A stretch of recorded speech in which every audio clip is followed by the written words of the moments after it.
Good morning, good afternoon, and good evening, and welcome to Energy Speaks Back, powered by B2B Energy. My name is Paul Webb, and I'm the founder of B2B Energy, and I'm your host. And weekly, I present to you energy experts from around the world. Welcome to episode 121. Our purpose, as always, is to provide a good understanding of energy management knowledge from around the world, which is available today for us to deliver savings that impact on our planet. We would like to thank utility people who are creating a better career and future for people within our industry, and also Esther Energy, who are our certificate partners. My guest today is the Group Chief Financial Officer for Valor Hospitality, and he's going to be sharing with us his insights into managing his organisation's third largest expense. So without any further ado, I give you Paul Nisbett. Good morning, Paul. How are you today? I'm very good, thank you. How are you? I'm very well. And it's my second face-to-face. And I'm really excited about interviewing. And I was going to say this is my first customer interview, but you've been on my episodes before, on episode 50, wasn't it? Yeah, we did. And then we did also, we did a session, didn't we, in COVID? That's right. So we had a session when we did that, where we had a number of industry people together. That's right. And yeah, that was very interesting, getting different people looking at it, because obviously I look through the lens of hospitality and service, 24-hour service. So energy for us is a constant challenge and a material cost in our business. So yeah, we're always looking at that kind of thing. So it was interesting to listen to other people and how people deal with their challenges. I always say it's the third largest expense. Is that about right, would you say? Third or fourth. I mean, it can depend on, again, looking at where we are with government taxes and stuff like that come into the business. And you have food and beverage as well, don't you? Food and beverage can be very high. It's about 30% of the cost of the actual selling price, so it's quite a material number. But it is in our top 3 or 4. Yeah. And one that is harder to control than maybe some of the others because of so many external factors. Yeah, and balancing the customer experience, which is sometimes more important, isn't it? Yeah, it's classic when people come and do audits and things like that, and then come around, well, you can turn this or you turn that off, and it's like, well, hold it, we are a service industry, we are hospitality. Yeah. People actually pay for lights to be on in the bedroom, they pay to actually be able to see the corridor, down the corridor to their bedroom. So there is times where there is, probably say there's initiatives, there's software and there's systems out there, but you've also got to remember that you're actually providing a service. Exactly. Home from home, isn't it? Yeah, and the classic of having these lovely sensors so that you're in the bathroom in a hotel, and then you're having to wait for the lights to turn off when you're sitting in the toilet isn't really a service offering. No. So there is that kind of thing where you think, actually, do you go too far? The other ones, when you look at some of the showers, and there's literally, they've got so much air coming out of the shower hose that all your body's getting is hit with air. It's not actually getting water. It can't wash, and that's where you sometimes can go too far in what you're trying to offer. So it's the fine line being how to you manage and deliver great service and an offering for the customer, but also limit the consumption of what is a scarce resource. Yeah. So we've known each other for many years. Yeah. I know a lot about yourself, personal and business. And so for the benefit of our audience today, can you give us your background and maybe touch on your origin story of where you've come from? Yeah, so I studied hotel management a lot of years ago, and qualified as with a degree in hotel management, and then I joined Forte when they existed as a graduate, but I went in the accounting side of it. I preferred the numbers side of it, so I actually joined them as a graduate and then qualified as an accountant with Forte in the hotel industry, and I pretty much run most of the major hotels that you know in the UK. If you go down Park Lane, I think I've run under my time, I probably had 5 of the hotels down Park Lane that I've run at different times. Grosvenor House, Hilton Park Lane, the Marriott at Park Lane, And then you go around, so you look around the UK and I've pretty much had hotels in every city over the last 30-something years. I look after the Middle East, Europe and Africa for Valor. So I'm pretty much travelling all the time and interestingly seeing how all of those areas are dealing with energy and is really interesting to see how far we are or how far different countries are adapting to it. So pretty much say seasoned hotelier and a qualified accountant. So I very much focus on the kind of the back of house side of hospitality. Very obviously, the teams look at the day-to-day guest experience running of the hotels day to day. I'm more looking from the behind the scenes, the admin, the procurement, the IT, the finance, the structure of the company, etc. So that's really where I get involved. So kind of complement the managing director. So we kind of work hand in hand on that side of business. And that's what I've been doing. First time I was an FD, I was 28 years old. Wow. So, I've been doing this kind of gig for nearly 25 plus years. So I've kind of seen the industry through many different phases, foot and mouth, Gulf War, all the way through to now last COVID. So yeah, I've kind of got the scars on my back in different ways and know how to deal with it. And that's where we've been together probably now 12, 13 years. Yeah, I was doing the sums last night. Yeah, it's about 12, 13 years. Yeah, I've won more major European and UK things at Arsenal than you're one. You've even won one of our players, haven't you? I've won one of your players, yeah. Rice Baby is coming. Should be announced by the time this podcast comes out. But we've known each other for a lot of years. And we've been on this journey in different phases for a lot of years because we started very much at the time of actually what is it we need to do, and it's kind of a new thought process about how do you look after energy and what do you do about it. And our industry tends to, when everything's good, it's never been the big thing to focus on. There's always another challenge. But as you start seeing prices rise and we go through these phases around the global financial crisis, now the Ukraine, suddenly everyone wakes up to this cost and suddenly becomes over 10% of your revenue is going into utilities, and it's what you're going to do about it, which is reactive rather than what we've been doing for the last 12 years, which is actually managing the process, constantly trying to drive down consumption and to look at actually how to better manage this cost and how to move to be a more carbon neutral style business, which is challenging when you've got hotels that are 100, 200 years old, as we've had in previous businesses, to then when you're building new, it's much easier to plan and build in the right technologies, the right flow of how a hotel works to be efficient. But as I say, if you think back to some of the old hotels, the Palace in Manchester, for example, and then you look at some of these properties, the Fitzroy now, which is the old Hotel Russell. These were big old hotels that's been standing for hundreds of years. I used to, the Russell, for instance, I've still got pictures of the switch gear in there. Yeah. Never seen anything like it. It should have been a museum, basically.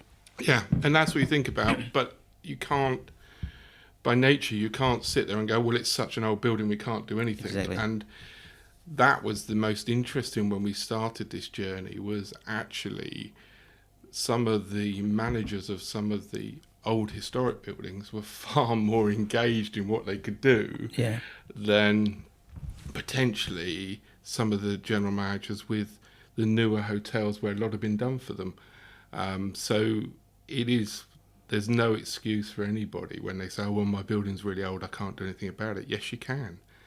And that's where we really started a lot of our journey. This 12 years, we've gone through numerous stages of this journey, and how does it all come together? And we've achieved a huge amount. But we sit here today looking forward and going, actually, we've still got so much to do. Yeah. And that's the most frightening thing, is you move from one phase to the next phase and you're still looking there and going, okay, what can we do next? Where can we go next? And, at the end of the day, we're not doing it. Yes, we're doing it financially, of course we are. We're also doing it for our children, our children's children, etc., in terms of what actually do we want in the world? What do we actually want to be, and how do we want the world to be? So that's where you look at our younger employee base, and you look at their conversations with you are so much more engaged in this than we would have been at their age. So the awareness and the expectation that what are you doing is massively different. Do you have well, I know you're focusing on ESG. Is that what you're going to develop? Is an ESG policy across the group? Yeah, we are, and we basically, rather than it being led by the likes of Brian as the chief exec or myself, it's actually being led by the operations team, right, linking across to a number of people within the business. So actually, the biggest challenge we have as Valor, and we've got 90 odd hotels throughout the world. We we look, we run multiple different styles of businesses, from game reserves to high-end 5-star hotels. Is dictatorship of we're telling you what to do and this is how we do it. And anytime you do that, it never lives in the business. It doesn't embed itself in the business. So it's far better that the operational teams and the teams buy in and they drive it, and we support them, and keeping it on the agenda at their leadership meetings and flagging it up with the general managers and having that, but actually let the team manage it, because the more they take ownership of it, the more it embeds in the business and it becomes the culture. Yeah, it becomes their day-to-day, doesn't it? Yeah, it does. It's so easy for us to walk in and put posters on the wall and to say this is what you've got to do, and because it's on our agenda, it then becomes on everyone's agenda. And yes, that is important. But actually, if you can build it from the bottom up rather than the top down, you've got much more of a chance for it to succeed and for your strategy to be live in the business. There's so many examples of over years of, of basically initiatives driven from the top that basically don't last, and they just get, they're just literally papering over cracks. Yeah. Let's go back to your early days. What's the focus on energy then, in the early days of doing this role?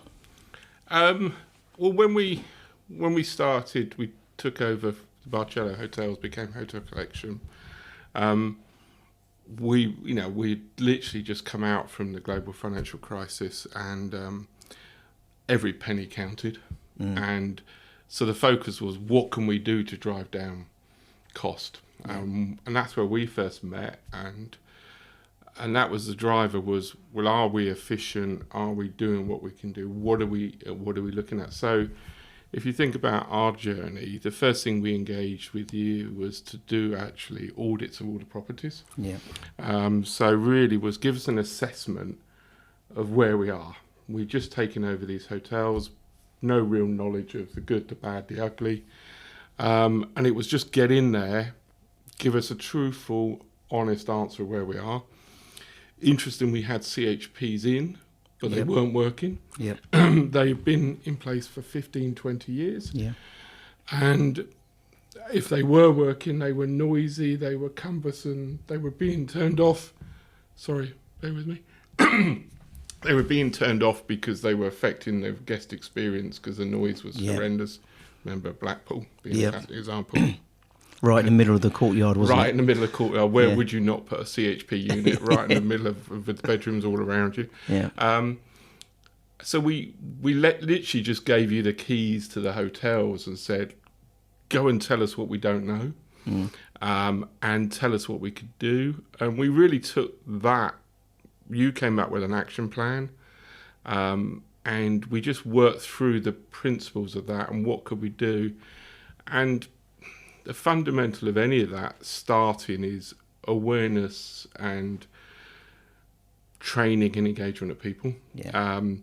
Before you spend any money, it's firstly, look, what can you do as work in practice? What can you do in terms of awareness that people buy into? And that really was like, right, okay, let's get a team together. Let's build a process that people can engage in terms of actually, are you aware that all the seals around the fridges are broken, and actually it's just basically you might as well leave the door open because the air's coming out.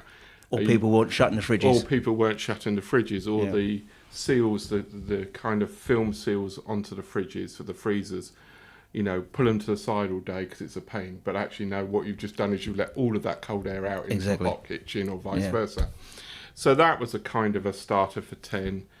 The taps running all day in the kitchen to defrost fish and all those kind of things were all like... All the obvious. That we found, Big monitoring. We work with you to monitor our half-hourly usage of electricity, and then we targeted the areas where we knew we didn't need the power. Yeah. So from midnight to 5 o'clock in the morning, why have we got all this power on? Yeah. Because ultimately the hotels are asleep. Yeah. Obviously a couple of them are still... We had some very big banquet houses that could be going to 3, 4 in the morning, but you could manage that. You knew what that was. But predominantly, the hotels, by 11 o'clock at night, everyone's in bed, kitchens should be shut down, everything should be shut down, and you want a minimum power. So we monitored that, and we focused on that to drive that down. That was like an A. And then we looked at the peaks and troughs of that. So again, the monitoring became really useful, and that communication to the hotels and benchmarking against each other drove a work process that went, why do I want to be bottom of the league? Why am I back worst? Yeah. So we focused on that, really. Then we started to look at the capital deployment we could use, and again, the low-hanging fruit. A classic example is people say, all right, put LEDs in every bedroom. But if you actually look at a hotel, the hours of someone in a bedroom is very low when the light will be on. So if you think about it, you'd be lucky 3-4 hours a day where the lights are on in a hotel room. The payback wasn't quick enough, was it? Payback was 5-7 years. Yeah. But if you look at corridors, toilets, you look at public areas, you look at meeting rooms, you look at kitchens, you're looking at paybacks of 12, 18, 24 months. Do you know what triggers my mind there is... in the early days of hotels, the focus is always front of our house, not the back office. Yeah. But what we found is by focusing on energy management in the back office with lighting, where it's on all the time, that was the best. We didn't have to put high quality lighting in there. It had to be just LED. But we made some significant savings because they were on 24/7. Yeah, and it was things like store cupboards. So you think in a hotel, pretty much every floor's got a laundry room. Well, you just change the switch to either be PIR or push pad, which meant it was only on for half an hour. Otherwise, it'd be on for at least 12 hours a day if they turn the lights off at night.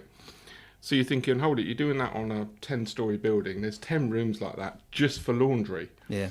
Let alone offices, let alone and then start areas. Multiplying that out across the group. Yeah. It starts becoming significant, doesn't it? I mean, the big area we spent lots of money on was the really high quality lighting in the kitchen. If you remember, we put like soft lighting in the LEDs in there, because again, that pretty much is on 18, 19 hours a day. And actually, the heat that comes off those lights, if they're wrong, and it's already a very, very hot area that people do not really understand the heat that's in these kitchens. But if you take that cooling down, but also provide really soft lighting for the high quality soft lighting was obviously better for health and safety for the kitchen team, but also the volume drop in that was huge for us.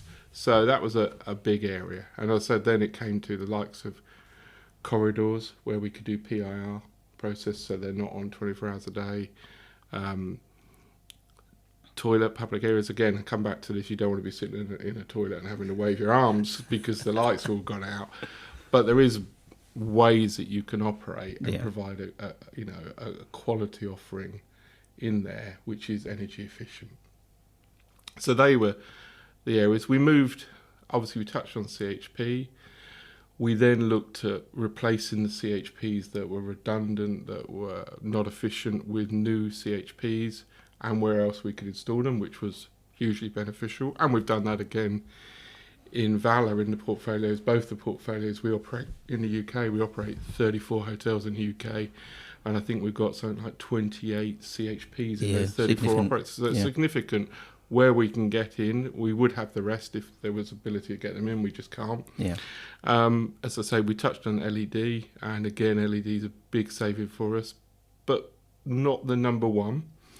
And then we did a lot of work with you on lagging, because again, you've got to get hot water around big buildings. Come back to what we talked about, some of the old buildings. You've got to get hot water to really old big buildings, and if you're losing that heat, then the boiler's having to work 2 to 3 degrees more than it should do to get the heat to the far corners of a building, where if you lagged properly, then that would reduce the boiler. We found we had radiators where we didn't need them. In the plant room was far too hot, wasn't it? Yeah, and it was that, again, because you're burning so much more power and gas to get the heat around a building, which doesn't make sense when actually you're just basically leaving the heat just coming out through the building because you haven't lagged properly. So that was a big thing for us. We looked at voltage optimization in a number of places, which was effective. And then now we're spending more time looking at, with our CHPs as well, is where solar can have a real benefit for us, and the mix between the two to find the right balance between solar and obviously CHPs, etc. And even to the point of where we do the canopies over the car parks. Yeah.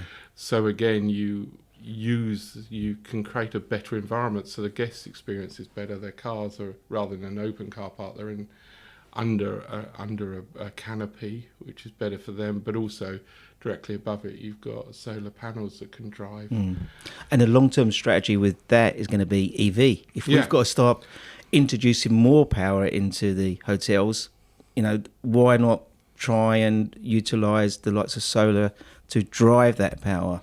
Yeah, no, totally. And we've got EV pretty much in all of our properties, and we're installing more. So we started off with 2 to 3 EV units. We've now, some of the properties have got 7 or 8, and we're still looking to increase those because just the nature of the customer, what we're seeing coming. Also, people just come and have meetings, and they'll use to charge the car, and then they'll have meetings in the hotel. So you're providing another service, which is great. Personally, it's important for me as I drive a fully electric car, so I'm kind of quite keen on it. But again, it's not being done for my purpose; it's being done for the customer purpose. And that it is going to be more and more and more. And you're looking at it, and nervous nature saying, well, how is the country going to provide enough EV charging, enough EV power as we go forward when the demand is to get to that level? But as people greater than I am that can work that one out, we just know that it's ultimately we're seeing more and more of our customers requesting it. We're seeing more as we come in that the bays are full, and so it's a service we offer. It's a bit like Wi-Fi. When you look at it now, years ago, Wi-Fi, you charge for it, but now it's like a utility. I mean, if you haven't got good Wi-Fi, people don't stay with you. And that's where EV will go, in my opinion, whether it's now or it's 3-5 years down the road. I don't think if you haven't got adequate EV charging, you're just not going to get the business. I was looking at the cars this morning in the car park over breakfast, and I'm thinking there could be people sitting there waiting to put their car on charge because they've got to go somewhere today. And if they haven't had the opportunity to charge their car, they're not going to be very happy customers, are they? No, and I think, as I say, being an EV car driver, there's times when you innocently go straight into an empty car EV space, and someone comes up, I've been waiting for ages. Really? Okay, yeah, sorry, I didn't know. Yeah. Or the vice versa. The most frustrating thing now is someone's charged and they've left their car there. Yeah. And you're like, come on, I can't get, it's like, you need to move your car so I can charge mine. So you can have EV rage coming. Where I live, you can see that boiling now. There's a taxi driver. He sits on the Lidl's charger all day long reading his paper. I think he's got a luxury now. Long term, he won't, but there'll be people banging on that window saying, can I have a go now? Yeah, and I think, and again, EVs in so different levels, isn't it? I mean, you've got, you go to Tesco's, whatever, and it's 3 kVA that's coming in your car, and it'll take 25 hours to charge your car. Well done. Or you suddenly look at a lot of these EV charging of, they say 150, probably getting that 80 to 90 and you can be charged in 40 minutes. Yeah. You know, it's very different in terms of what it is. But yeah, you probably find that little charger is probably 3, 5 or 7 kVA and he needs to be 12 hours. Well, that's not sustainable. It's not sustainable for him as an income to be sitting there not earning. So it's going to get better. But it's a bit like when we first looked at solar and CHP. If you remember CHP, our first conversations where we could overproduce, but we couldn't sell back to the grid. Because, that was the plan originally, wasn't it? Yeah, because the grid couldn't cope with taking power back in. Yeah. Now, their infrastructure wasn't good enough, which is crazy. In some cases, we had to downsize, didn't we? Yeah, and that's crazy that actually you could produce more power and you could feed into the demand periods of the grid, but the grid couldn't cope. Now, solar, we're getting to that point now where actually the grid can cope, and I'm not an expert of why, but I think it's, people got to realise that that's what's going to happen. You're putting it on your house, you're putting it on your business, and you want to feed that into the grid, get paid for it, so it becomes an income stream for you, or it offsets your costs, whichever. But you've got to look at it and think, well, actually, it is the responsibility of the grid to sort itself out. And then, if we want to get to this neutral situation, then people can deliver more into the grid and come off from using, using the kind of gas and these fossil fuels, because actually there's a huge opportunity to feed back in the grid if they sorted their infrastructure out. We're going to touch on the net zero pathway, but let's go just back. So we focus on the consumption. What about the procurement of energy? How have you addressed that? We've always had a long-term strategy for procurement, and we look at it in terms of when we put in the CHPs in Valor. We looked at a 5-year gas deal. So we looked at de-risking the CHP in terms of having a long-term pricing for gas. Listen, I'd love to pat myself on the back and say that we knew what was coming down the road, but we didn't, did we? We didn't. It saved us millions from the deal we did. But we're already 2 years to go, and we're looking at where we go with the next pricing, and we'll lock that in very early. So our strategy has always been to look at pricing, hedge as much as we think's right, and have the pricing to a sensible level. I think the thing about procurement is you've got to understand the bill, and that's the fundamental. Is if you go back 5 years ago, probably the electricity cost was somewhere close to 60% of the bill, and 40% was the government tariffs, taxes, VAT. Yeah. That's literally switched on its head now. Yeah, totally. So if you don't understand the billing and you don't understand the charges, then you can't really procure properly.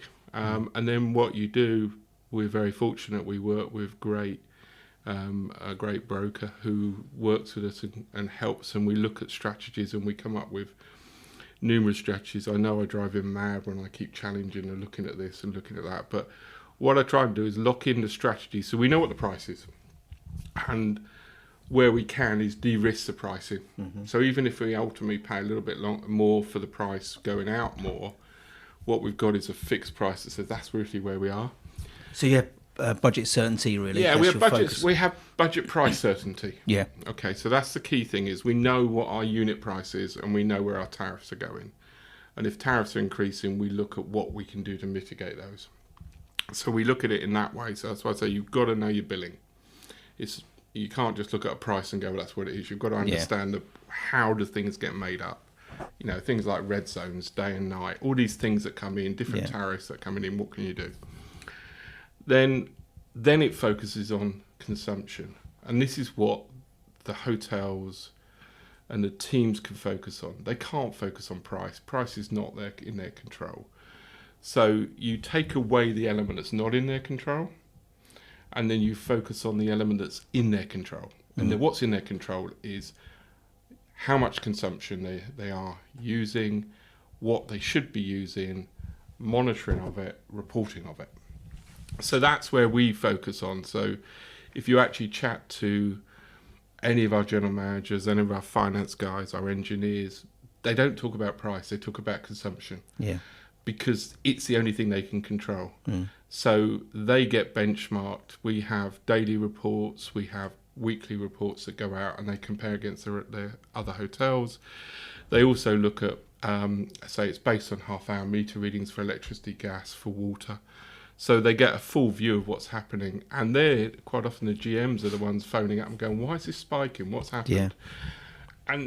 And that's been hugely valuable for us because, again, the CHPs don't always work 100%. There's always going to be some downtowns, moving parts, moving parts, and also the heat we just experienced in June has meant some of them at times have switched down, and then you've got to reset them. But if people are looking all the time, the window of that is getting less and less because they're all aware of it. Yeah. So we're not sitting there saying the general manager suddenly has to walk around with his phone in front of him looking at what's being used every half hour. No. But if every morning he comes in and he's got his daily trading and he's got his energy consumption, it's a 2-minute look. Okay, that looks about right. Oh, well, that's gone up a bit. Okay, chat to the maintenance. How can I be better? Yeah, how can I be better? Chat to the maintenance guy. What happened yesterday? Why did we spike? Oh, well, it's actually this event and they needed this and this. Okay, that makes sense. So it's just one of the routines that comes into running a business on a daily basis. Interestingly, we have a weekly meeting with the group. So originally that was with all the maintenance managers. We then started to release the data, and guess what? We have the general managers on that meeting now. They're all very interested. And I get general managers contacting me now to say my CHP's down, not the maintenance guys. Yeah. So it's amazing how it's switched their focus, and they've got better understanding of it now. Yeah, and it's, as we said, it's one of the material costs. If you look at payroll, timesheets, rotas, signing that off every week, they're looking at that all the time. You know, they're looking at what's happening with their revenues constantly, and then how do we get the right people in the right place at the right time to serve the customer. So they see it. It's their P&L. It's their cost. So all you're trying to do is give them the information to let them manage. And it's no different to payroll. It's no different to the cost of sales of food or beverage, that they're looking at their daily shopping basket to say, okay, what's my food cost looking like? It's going to be, what's my energy cost looking like? Yeah. It's just, where before it was just not on the radar, now it's one of the 3 or 4 daily routines they look at and they're interested in. And because the cost fluctuated so much over a period of time, you know, it's raised this, and so that's why there's an energy to it, and there's a, you know, as I say, it's not we're asking them to take an hour a day looking at energy. It's probably a 3-5 minute conversation as part of what happened yesterday, what's happening today, as their morning meeting. So it's just on the agenda. It's there. Energy walks happen and walk round, and they're looking at, and they're challenging, why are these lights on? Why is this not happening? You know, all of this happens, and they're walking there now. They're walking with their eyes open to energy rather than purely the guest experience. They're also thinking, okay, why is that? Why are we leaving those lights on? Why are we doing whatever? So it's just, if you arm people with the tools, they can do something about it. Yeah. What do you think your challenges are? Challenges, I mean, the challenges we have is, again, it's our industry has a challenge about how do we get to net zero. When you think about procurement, you know, we've got spirits, wines, whatever that have got to come throughout the world. As much as you want local provenance of food, people still want items that the UK doesn't produce, so we're still having to ship that in. Say strawberries all year round. But you know, you look at various different, you know, just go for a menu, and as much as you want to have local, you've got a price point to local, so you're managing an element of between what you can afford and what you want to give, and how do you want to do that. So that's always going to be a challenge for us. Again, you've got the balance of what is the guest experience, and to the point of, you need to light a hotel, you need to make sure it's warm, you need to make sure, you know, the shower works properly, that there is enough water coming out the shower head that you actually can have a shower. So you've got that element of what needs to happen, but you're on that journey to get as close as you can. And buying carbon credits, at the end of the day, what is it? It's wooden dollars, isn't it? It's kind of, yes, it's a good thing, but ultimately, is it really where we should be going? It's the practices of what we can do and how we can do it. We partake in building a forest in Scotland, and we do a lot of work that way. And if you come and have a conference with us, you can obviously offset your travel, and we can bill you for that, and we give that over for planting trees, etc. We also, silly things like, we'll have a bet on the revenue in a month, and then the loser has to put money in. Like last month, it cost me 5 trees. So it's kind of like, rather than it just being swapping money with each other as a pure fun bet, it was actually, okay, it's going to cost you, if you lose, and I'm right in terms of what the total revenue of the group is. If you lose, well, by the way, it's going to cost you 5 trees. So then you donate the money. Yeah. So it's little things where you make a difference. But the biggest challenge is genuinely, how can we deliver what the guest wants? How can we provide the service people want? How can we have the goods, as I say, the menu, the food and beverage that people want in a kind of near as net zero environment. And it is getting better, and the supply chain is getting better, and the packaging that's coming is getting better. And you're trying to avoid having 10 trucks arrive, and if we can get one delivery that can have multiple items on it and make that better, etc. So, do you think net zero is achievable? I'd like to think it is, and I think the way the pace the world is moving, that yes, things will get there. I think that it's like anything. You look at something and you think, right, this is new, and then in 12 months' time, it's been superseded by something. Yeah. So it becomes the normal, doesn't it? Yeah. So I think the pace of what's coming and where we see challenges, people will attack those challenges and people will resolve those. Timelines, I don't know, but I think there is an energy to really get to that, and I think there's routes to get to that. But I do think it's fine having a government that makes these big statements, but what's behind it, and how do you help it happen? And quite often it's grandstanding, and actually when you sit behind it and you go, well, actually, okay, how are you going to help this? There's no substance. So I think that's where it has to come, is that actually real effort has to be put behind what are we trying to do, rather than just throwing out statements. And I think that's where it's going to, over time, you're going to see a lot of it come. And I think the problem is, it's one of those things, what we can't even think of today, what tomorrow's technology will be like. And because you just think over what's happened in the last 10, 20 years, and where is technology now? So where can it be next level? It's very difficult, because it's like, even I've got children in their early 20s, and potentially the jobs they will do in the next 10 years haven't even been created yet. And that's quite frightening when you generally think, actually, we don't even know what those jobs will be. No. So that's where you've got to sit there and think, we'll get there, because there is a will to get there. How we get there, we're probably going to be on many different roads. Some will work, some won't work, some will be better than we think about.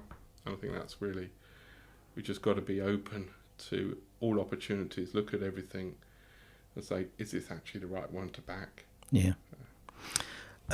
Paul, it's come to this time of the interview where I'd like to ask you, you've given lots of information back today, but is there anything specific you can give back to our industry today?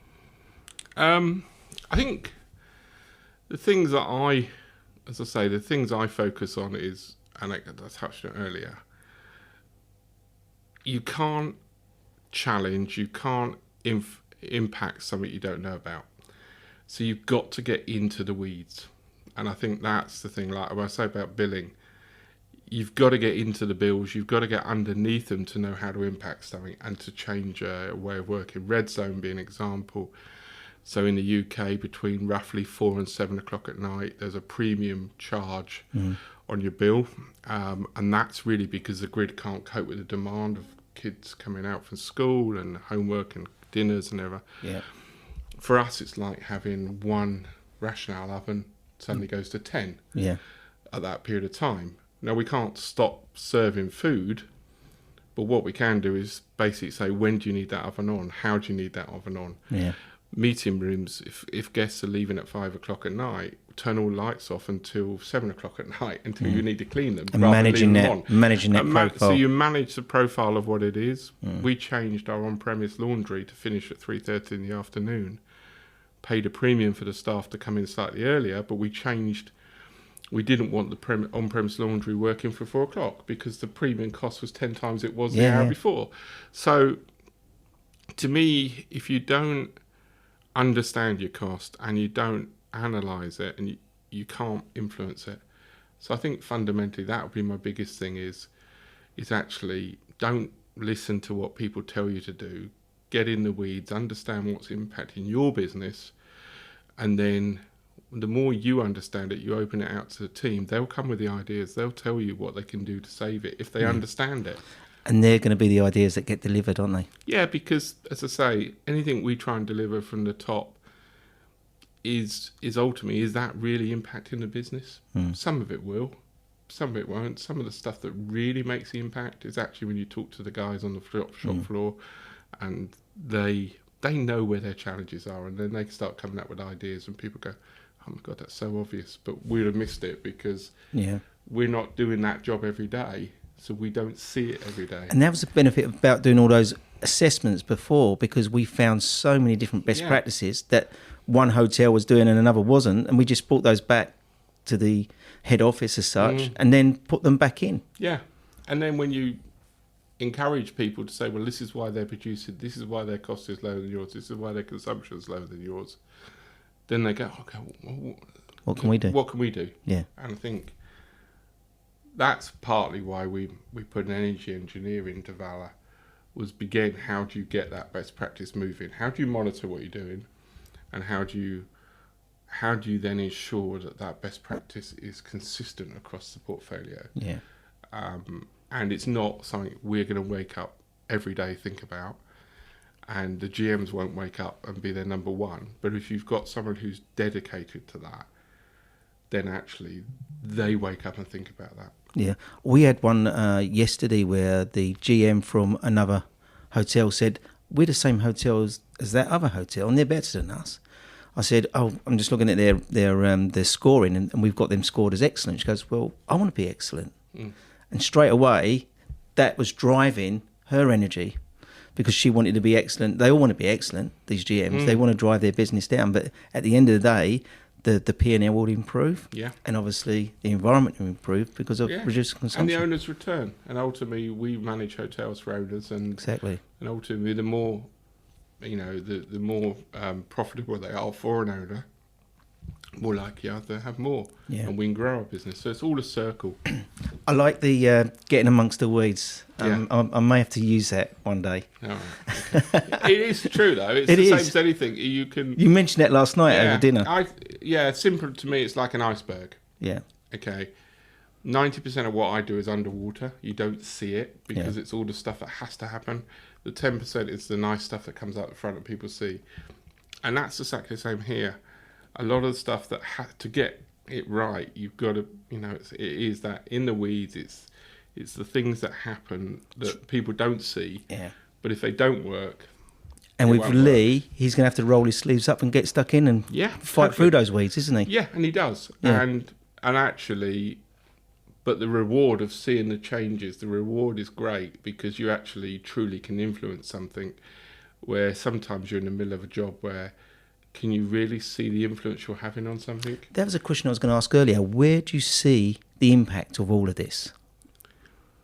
I mean, fundamentally, the first thing you see is a P&L. Yeah. I mean, at the end of the day, the numbers don't hide. No. So if you, in your P&L, look at the consumption and you look at the consumption rather than just the cost. You say, right, show us how much consumption we have, and we forecast on the basis of what's our forward consumption. So they're forecasting what they think they're going to consume for gas, water, electricity, and then we monitor to that. So that's an immediate, do you see it?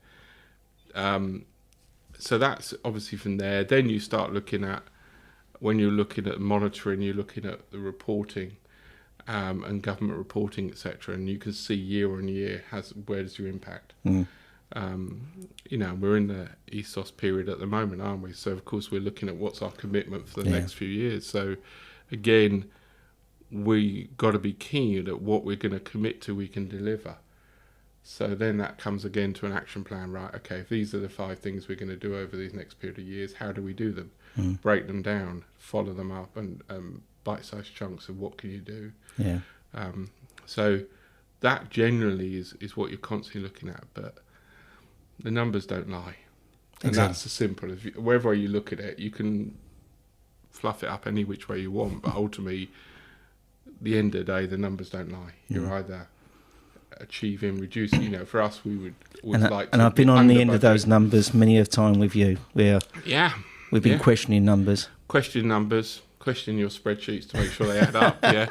But I mean, that's a different thing. But yeah, the thing is, if ultimately you're going to be judged on something, the numbers come in. As I say, graphically, we look at a lot of the stuff graphically, and we can see the peaks and troughs, and we can see the trends. And again, if you're looking at MAT, so moving average trend, and you can see consumption's dropping down, then you know the impact's coming through. So you can see it in there. But it's ultimately a numbers game. Brilliant. Well, Paul, I'd like to say thank you very much for this opportunity, and also thank you very much for the last 12 or 13 years of working with you. It's been an amazing journey, and I think you've really led the industry. I'm not just saying that because getting amongst them weeds has been something you've been following for many years, and I think organisations now need to take a look at that and follow that focus. Yeah, I appreciate that, and I think it's one of those things that once you get into it, you kind of want to know what's next, and you're constantly looking at it, thinking, actually, where does it go? And it has been an interesting journey. We've had a number of ups and downs. We've had, we've been through a number of challenges in supply and what's happening and everything. But I think we're in a better place than we were, and I think that's the most important thing of anything, isn't it? Is you sit there and go, actually, are we in a better place than when we started? 100%. Are we in a better place than we were last year? As long as those are yes, you're making the right roads and you're making the right decisions, and that's the key thing.